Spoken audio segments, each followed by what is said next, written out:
Today's lesson is going to be on angles and angle measures.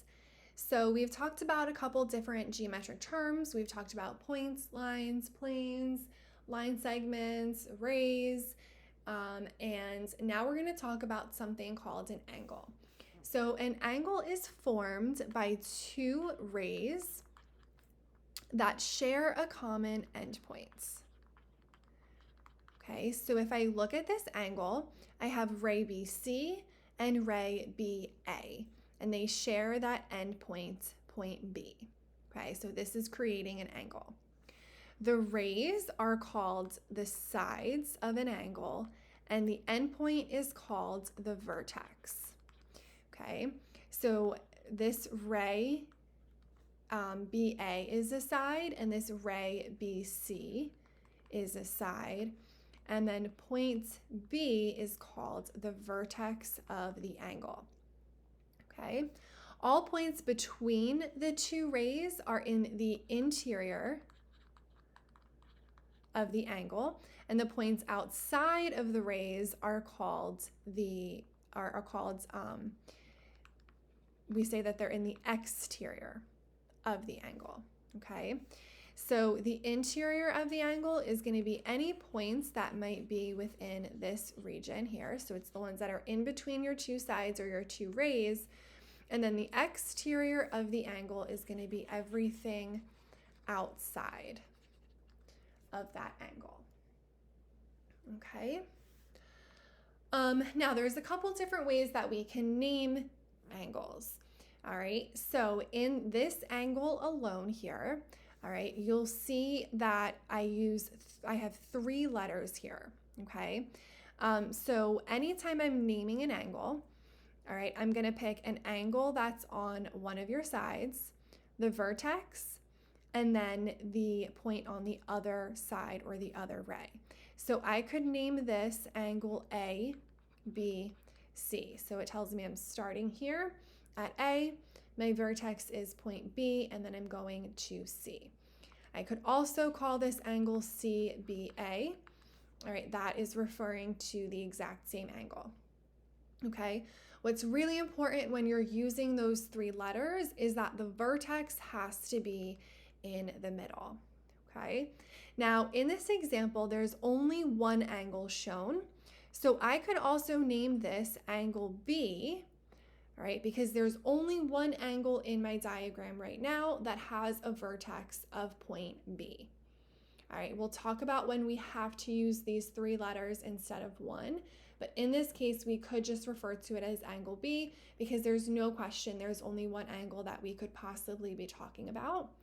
And then the other way that you can name angles is by number. So sometimes you're going to see a number in the interior of the angle.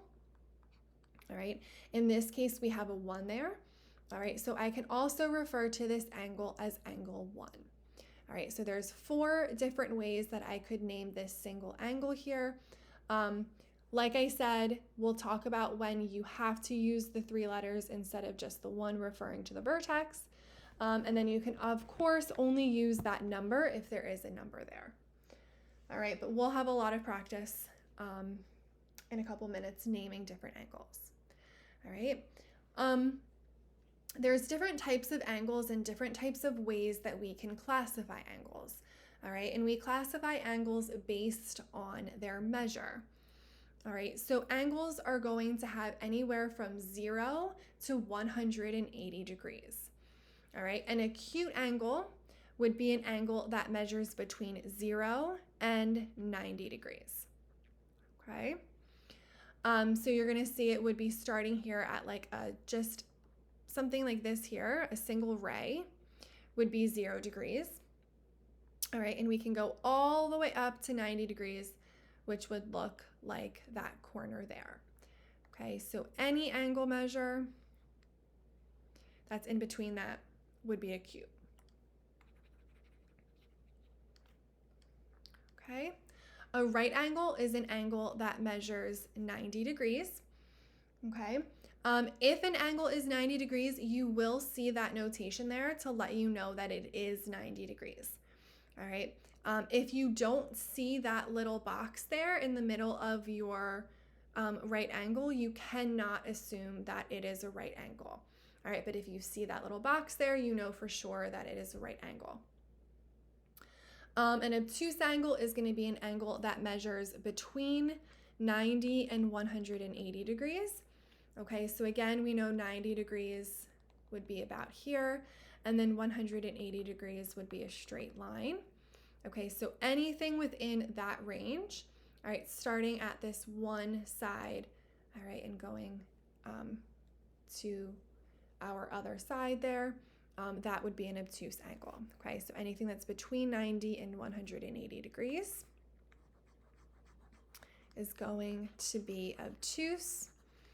All right, and then finally, a straight angle is an angle that measures 180 degrees. Okay, so this is really just a straight line. Okay, it is also sometimes called opposite rays. I don't like to really refer to them as opposite rays, but you will definitely see that in some textbooks. It is essentially just a straight line. Okay, so some people call them straight angles. Some people don't even use that term, but in case you see it and you want to know what it is, it's an angle that measures 180 degrees. It's just a straight line. Okay? All right. So let's kind of go over those things that we've just covered. So we have this diagram here, and we're going to use this diagram to answer questions 1 through 8. All right, so question 1 says, give another name for angle 1. So if I look at this diagram, okay, I see I have 1 in this angle here.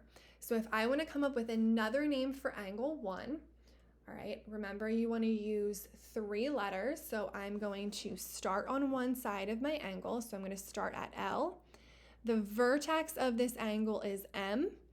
And then a point on the other side would be N. So I could name this angle LMN. Okay, now you only have to give one name, but I'm also going to put here NML because you could switch the order and it would be fine. Now, what you can't do is you cannot name this specific angle, angle M. Because if I see angle M, I don't know if I'm talking about this angle, LMN. I could be talking about this angle NMO. I could be talking about angle NMP, okay? So if there's more than one angle that shares that vertex, that's when you have to use the 3 letters. You cannot just use that one single letter for the vertex, okay? So just to be safe, I always, pretty much stick to using the 3 letters. Okay, number 2 says name an acute angle. So if I look at the angle I just named, that I can see is acute. It's between 0 and 90 degrees, but let's try to come up with another one. So I'm just gonna go down here. All right, this angle looks like it's greater than 0 degrees, but less than 90. So if I wanna name this angle here, I'm gonna start at one side. So I'm gonna say this is angle RPQ. So angle RPQ. And there are so many different acute angles in this diagram that you could use. You could use angle TSU. You could say angle MSP. There's so many acute angles here, so you don't have to just pick that one that I picked. Okay. Moving on to number 3. Name the vertex of angle 3. So angle 3 is right over here. Okay. And it looks like that vertex is point P. So the vertex, right, that's where your 2 rays are going to meet, is point P. Okay.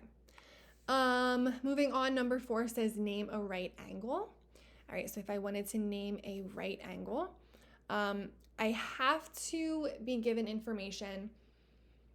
I can't just assume that something's a right angle, okay? But it does give me that little box there, so I know that this angle LMO is a right angle. Okay, now because this is a line, all right, I have line UO, I also do know that angle LMU is also 90 degrees. So when you have one right angle at intersecting lines, you don't have to put boxes at every single corner. You can assume that. So I could also say angle LMU, I could say angle UMR or RMO. All right, all four of those are guaranteed to be right angles. Okay, so any of those four would work. All right, moving on to number 5. It says name a side of angle LPQ. So again, I am just going to highlight this. So I'm starting at L. All right, my vertex is P and then Q. All right, so if I wanted to name one of those sides, all right, remember the sides are the rays. So the two rays that create this angle, all right? So remember with your ray, when you're naming your rays, you want to start at that endpoint. Okay, so I have two rays. I could use ray PL, or I could use ray PQ. All right, those are the two rays that create that angle. Okay. All right, number 6, name a point in the interior of angle NMR. So I'm starting at N, going to vertex M, and then down to R. So a point in the interior, all right, is going to be any point, right, in the interior. So the space that I am coloring in blue right now. All right, so if I look at what points are in the interior, it looks like I have O and Q. So I could say points, and I just have to name a point. So I could say point O, or you could also say point Q. Either of those would be correct. All right. Now, if I wanted to name a point in the exterior of angle LPT, so angle, whoops, I wanted to highlight that, angle LPT, okay? So the exterior is going to be anything outside of that angle. All right, so anything that I am coloring outside there. All right, so I have a couple more options to choose from. It looks like I could choose point U, point R, point Q, point O, or point N. Okay, so I'm just gonna say point R, but any one of those points in the exterior would work. Okay. And finally, I wanna name an obtuse angle. All right, so I'm looking for an angle that is greater than 90 degrees. Again, there's more than one option here. The one that just kind of stuck out to me was TPR. Okay, so this angle here is an obtuse angle because it is greater than 90 degrees. So angle TPR. Again, you're starting on one side, going to the vertex, and then using a point on the other side. Okay? All right. So now that we know how to name and classify angles, all right, let's start getting a little bit of algebra in here. All right.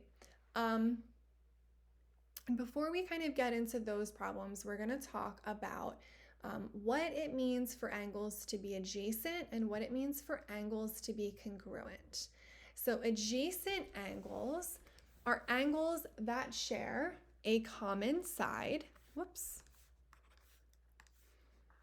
a common side and a common vertex, but no interior points. Okay, so in this case, if I look at angle ABD, okay, angle ABD and angle DBC, all right, they share a side, All right, so both of these have sides BD in common, and they share that vertex point B. All right, so angle ABD and angle DBC are adjacent angles. Okay. Really quickly, if I put another ray in here, right, and I called this E,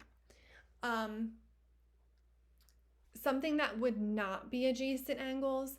So if I wanted to look at angle ABD, all right, and then let's say I was also talking about angle EBC, those angles would not be adjacent, okay? They share a vertex, all right, but they do not share a common side, and they do have interior points in common, okay?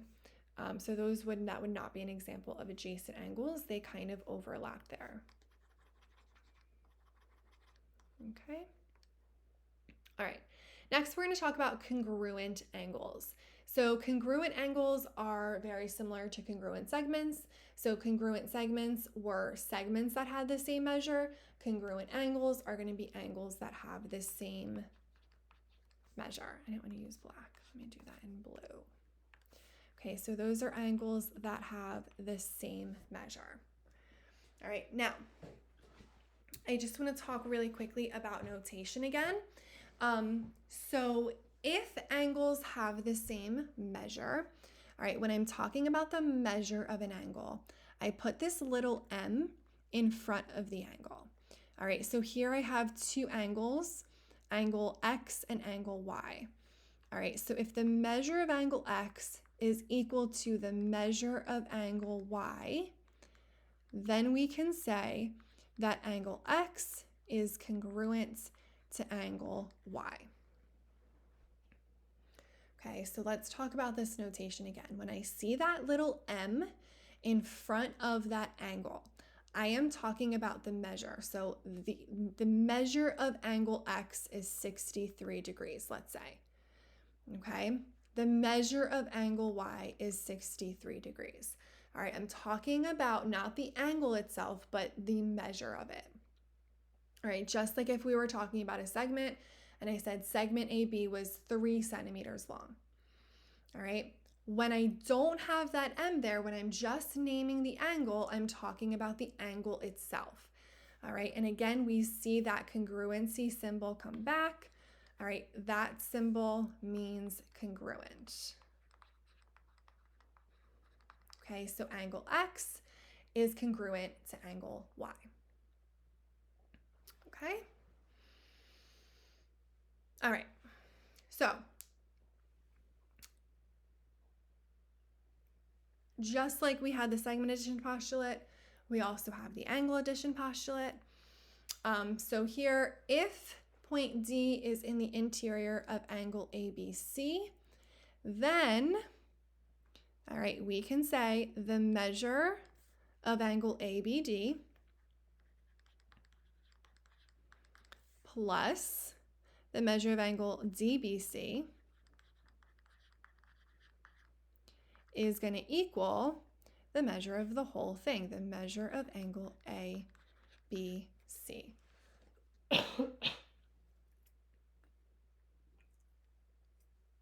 So just like with the segment addition postulate, we had a part of a segment plus the part of the segment equaled the whole segment. Here we have the part of an angle plus the part of the angle is going to equal the whole angle. Okay, so that is our angle addition postulate. Okay, so let's kind of use those three things. Oh, one more thing I forgot to mention, sorry. When we're talking about congruent angles, all right, we use these arcs to represent that the angles are congruent. So those arcs represent that angles are congruent. Just like we had those tick marks in our segments, we use those little arcs in congruent angles. Okay? All right, so now we can go forward and try to solve for some variables or angle measures. All right, so for the first one, for number 9, we want to solve for the measure of angle ABC, and there should be a little m there. I'm going to add that into the PDF in a second. All right. So we want to solve for the measure of angle ABC. We want to solve for the whole thing. All right, so my piece plus my piece equals my whole. So 34 plus 17 equals the measure of angle ABC. So 51 degrees is the measure of angle ABC.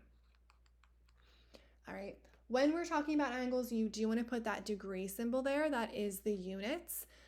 So with length, we could have inches, centimeters, and things like that. We measure angles in degrees. All right, so we want to make sure we have that. All right, for number 10, we want to solve for the measure of angle X, Y, W. So X, Y, W is going to be this angle here that we want to solve for. Okay, so the measure of angle X, Y, W plus this 73 degrees is going to equal, and it tells me that the whole angle is 109. All right, so if I solve for the measure of angle XYW, I get 36 degrees.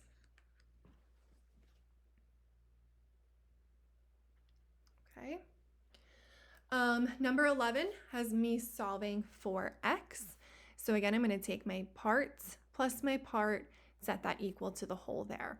So 42 plus 18x minus 2 equals, it tells me this whole angle LMN is 130 degrees. So 18x plus 40 equals 130. 18x equals 90, which means x is going to equal 5. Okay.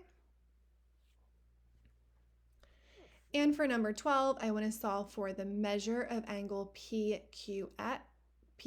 So that's this angle here. All right, in order to do that, first I have to solve for x. All right, so again, I'm going to set my part plus my part equal to my whole. So 5x plus 2 plus 8x minus 1 equals 79. So 13x plus 1 equals 79. And x equals 6. So if I take that x equals 6 and I'm going to substitute that into PQS, which is 5x plus 2, 5 times 6 plus 2 is 32 degrees. So the measure of angle PQS is 32 degrees. All right.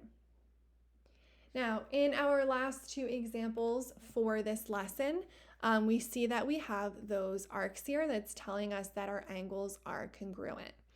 Okay, so we've been using this angle addition postulate a lot, and you're probably tempted to set that 3x minus 15 plus x plus 45 equal to something, but we don't know what the whole angle is equal to. All right, but I do know that these angles are congruent. So if they're congruent, they have the same measure, which means I can set 3x minus 15 equal to x plus 45. All right, so I subtract x from both sides. I'm going to get 2x equals 30, and x equals 15. Oops, I did that wrong. Sorry, when I add 15 to both sides, I'm going to get 2x equals 60, and then x equals 30. I knew something was wrong there. Okay. And for our last problem, we are going to combine a couple different things here. So it gives me this straight line. It tells me this angle is 3x, it's congruent to this angle over here, so that's going to be 3x. And if I have this straight line here, that's going to equal 180 degrees. That is a straight angle. All right, so I'm going to take my 3x plus 8x minus 30 plus 3x and set that equal to 180 degrees. So I'm going to have 14x minus 30 equals 180. 14x equals 210. And x is going to equal, this one is going to equal 15. All right, and we get x equals 15. Okay. All right. Thank you so much for watching. If you have any questions, you can comment them below. Thank you.